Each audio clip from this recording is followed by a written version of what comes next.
कल की डेट में आप सच बोलने लग जाओगे, आप अर्बन नक्सल। क्या बोला तूने? कल की डेट में आप सच बोलने लग जाओगे, आप अर्बन नक्सल। कथा सुननी है। मोदी जी को हटाए बिना मरूंगा नहीं। आज फिर बीजेपी को आतंकियों की पार्टी कह रहे हैं। इतना गुस्सा क्यों है दशहरे वाले दिन? मानक भाई, क्रिया की प्रतिक्रिया तो होती ही है, आपको मालूम ही है। बहुत हम तो सीधी बात करते हैं। आप हमें बताओ ईमानदारी से, हम लोग देशद्रोही हैं? हम लोग अर्बन नक्सल हैं? हम कौन हैं? हमने तो कभी नहीं कहा भारतीय जनता पार्टी क्या नाम आते हैं वो है देश विरोधी पार्टी है। लेकिन जब हमें कहा जाएगा तो हम क्या करेंगे, क्या कहेंगे, आप बताइए हमें। प्रधानमंत्री जी हमें कहते हैं अर्बन नक्सल हैं। साहब, ये देश विरोधी ताकतों के साथ मिले हुए हैं। क्या ऐसा संभव है कि हिंदुस्तान का कोई आदमी, कोई जिम्मेवार पद पर आदमी देश विरोधी ताकतों के साथ मिला हुआ हो? किस तरीके की ओछी भाषा का इस्तेमाल करते हैं प्रधानमंत्री जी, आपने भी देखा। पता है ना आप सबको? नहीं पता है? कहां पता है? हाथ ऊपर करो, किसको पता है? चाहे वो क्या नाम चुनाव के समय हो और चाहे वो चुनाव जीतने के, कथित रूप से जीतने के बाद अपने आरएसएस के संघ के बीजेपी के मुख्यालय में हो। जब इस भाषा का इस्तेमाल किया जाएगा तो हमारे घर का बड़ा भी जवाब तो देगा, इसको तो कोई दो राय नहीं है, जवाब देगा। और ये लोग, जिन लोगों को अर्बन नक्सल कहते हैं, वो कौन है? पढ़े लिखे लोग आपको अर्बन नक्सल कह रहे हैं। कल की डेट में आप सच बोलने लग जाओगे, आप अर्बन नक्सल। क्या बोला तूने? कल की डेट में आप सच बोलने लग जाओगे, आप अर्बन नक्सल। आज भी सच बोलते हैं सुरेंद्र भाई, कैसी बात कर रहे हैं आप? कल को आप सच बोलने लग जाओगे तो आप भी सच बोलते ठीक है ना। आप बताओ क्या बोलते हैं ये सब लोग? कहते हैं साहब बटोगे तो कटोगे। आप कह रहे कि मंदिर शमशान सबके एक होने चाहिए, कट्टरपन को उकसाने वाली ताकतों का प्रशासन वो करे। अब आप एक एक चीज ले लीजिए, आप बताइए हमको।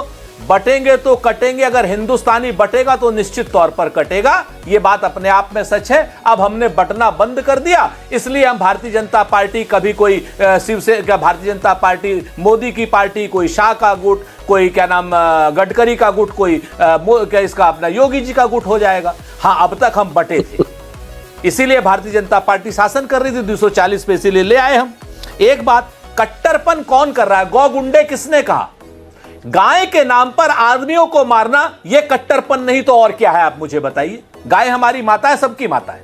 अगर कोई गलत काम हो रहा है पुलिस के पास जाइए, लेकिन गाय के नाम पर गौ भक्त जिनको नरेंद्र मोदी गौ गुंडा कहते हैं, यह कट्टरपन की निशानी है या नहीं है? मुझे बता दीजिए। हिंदुस्तान के, आपने कहा कि साहब बांग्लादेश में इस तरीके से कट्टरपन हुआ, वहां हिंदुओं की रक्षा नहीं, तो हिंदुओं की रक्षा कौन करेगा? कांग्रेस वाले जाके करेंगे, आरएसएस वाले जाके करेंगे, या भारत की सरकार करेगी? वाह बेटा। तो आज भारत की सरकार आज बड़ा अच्छा मौका है, देते तो अच्छी बात। मेरे मन में बड़े दिनों से एक सवाल है और आज एकदम सही मौके पर आज आप मेरे शो पर आए। हाँ करिए। और आप तो कई बार पार्टी लाइन के बिल्कुल 10 मील आगे जाकर अपने मन की बात खरी खरी कह देते हैं। आज मुझे बताइए, ये संघ को लेकर, आरएसएस को लेकर, संघ प्रमुख को लेकर कांग्रेस की जो विचारधारा है, कांग्रेस की जो नीति है, वो ऐसे डामाडोल क्यों रहती है? कभी याद करिए बैन लगाते हैं, बैन हटाते हैं, फिर उसके बाद याद करिए प्रणब मुखर्जी जी बाकायदा संघ मुख्यालय चले जाते हैं। ये क्या है? कांग्रेस पार्टी के अंदर भी क्या मिलीजुली राय है क्या संघ को लेकर? आज दिल की बात बता दीजिए।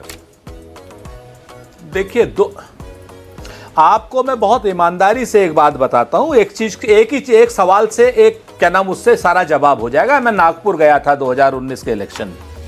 मुझसे कुछ पत्रकार मित्रों ने पूछा कि साहब आप संघ के इतने विरोध में क्यों रहते हैं? उन्होंने पूछा आप यहां क्या करने आए? तो मैंने कहा संघ की जड़ों में मट्ठा डालने आए। मस्त जोक मारा रे, ये हंस रहे हलकट हंस। ठीक, तो उन्होंने कहा आप इतने विरोध में क्यों रहते हैं संघ के? मैंने कहा संघ के अंदर हम सारी चीजों की बात कर सकते हैं। संघ एक काम गलत करता है, उस काम को जिस दिन सही करना शुरू कर देगा उस दिन वो स्वीकार्य हो जाएगा। और वो काम क्या है कि वो बहुसंख्यक के मन में अल्पसंख्यक के होने वाला डर डालता है। वो बहुसंख्यकों को कहता है कि तुम अल्पसंख्यक की तरीके से डरो। अरे हिंदुस्तान का बहुसंख्यक कैसे अल्पसंख्यक की तरीके से अपनी मानसिक स्थिति बना ले? संघ सिर्फ यह काम करता है और इसी डर से संघ का जो है उदय होता है। इसी डर, यही डर संघ के क्या नाम उसमें जाता है, शाखाओं में जाता है, और इसी डर से वो कहते हैं क्या क्या करेंगे कि साहब ये अल्पसंख्यक है, ये बहुसंख्यक हो जाएंगे, ये राज करेंगे, ये ऐसे करेंगे। अरे जब ये लोग राज कर रहे थे, मुगलों का शासन था, तब तो ये बहुसंख्यक हुए नहीं। आज ये बहुसंख्यक हो जाएंगे जहां 100 में से 80 हम हैं। सही पकड़े हैं। तो हमारा संघ से जो सबसे बड़ा विरोध है मानक भाई, वो ये है, और ये बात संघ के सारे बड़े नेताओं को मैं किसी न किसी कारण तरीके से कह चुका हूं, और कोई स्थिति नहीं आती है। अच्छा, तो ये एक बड़ी समस्या है। एक सवाल और, उसके बाद आगे जा रहा हूं। आज मेहमान मेरे पास 7 हैं। अल्पसंख्यक टाइप का डर डालता है। ओके, एक सवाल और जी। बीजेपी वाले कह रहे हैं आज दशहरा है, बुराई पर अच्छाई का जीत का दिन है, तो ये हरियाणा में बुराई पर अच्छाई की जीत हो गई। जवाब दीजिए। अब देखिए एक चीज जान लीजिए, अब पता नहीं बुराई पर अच्छाई की विजय हुई या पहले क्या नाम रावण की विजय भाई दुनिया के टाइम पे होती रहती थी, राम की विजय तो बाद में हुई।